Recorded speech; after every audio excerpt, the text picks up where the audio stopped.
continue to discuss chemical reactions. This time, let's look at the energy situation in the reaction. Looking at the energy involvement in a chemical reaction, a reaction can be classified into either exothermic or endothermic reaction. The concept exothermic or endothermic is not new to us. We first introduced this in the topics on state changes. We have 6 different state change processes. 3 of them are exothermic, 3 of them are endothermic. Do you still remember the exothermic, endothermic? Yes. If a process gives off energy, that is called exothermic. If a process absorbs energy or requires energy, that is called endothermic. Same concept applies here as well.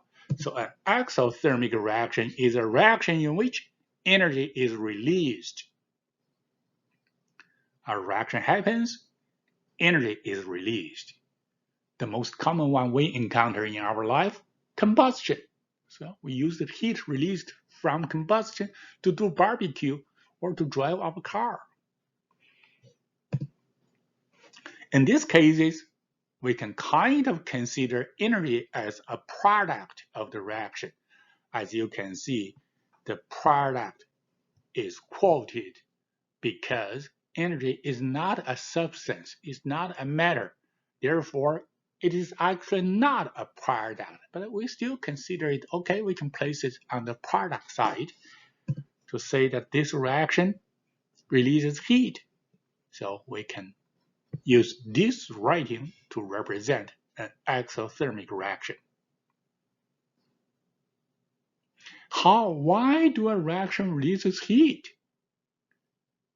Well, that's because in a chemical reaction, some old bonds will be broken, some new bonds will be formed to produce the new substances. To break a chemical bond, it requires energy. To form a new chemical bond, it releases energy.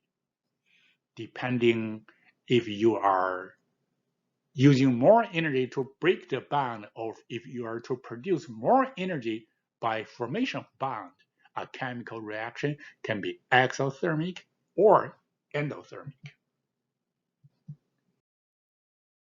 So exothermic reaction occurs when the energy required to break bonds in the reactants is less than the energy released by the bond formation in the product.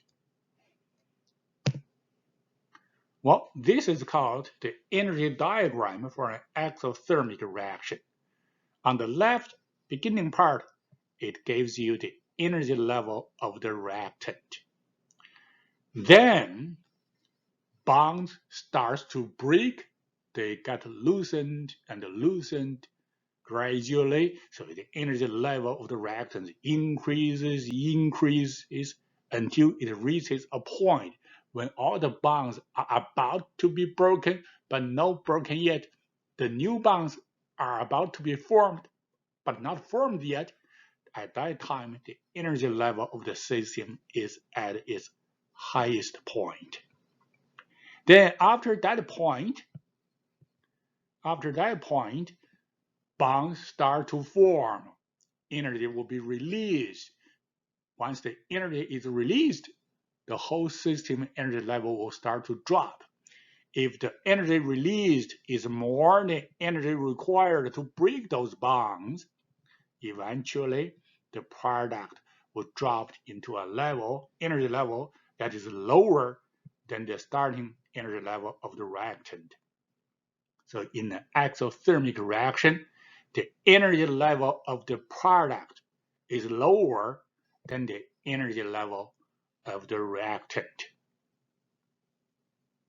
I will repeat that again. Remember, for an exothermic reaction, the energy level of the product is lower than the energy level of the reactants. Now, in this diagram, this part, energy required for a new reaction to take place. That is called activation energy. The difference between the two energy level of the reactant and the product is the energy released from the reaction.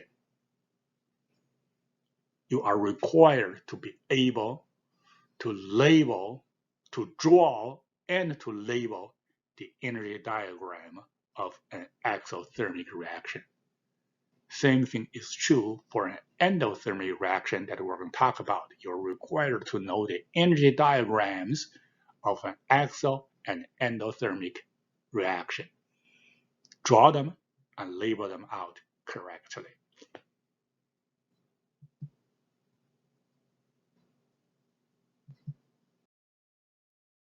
After we completed the discussion on the exothermic reaction, the discussion on the endothermic reaction becomes very straightforward.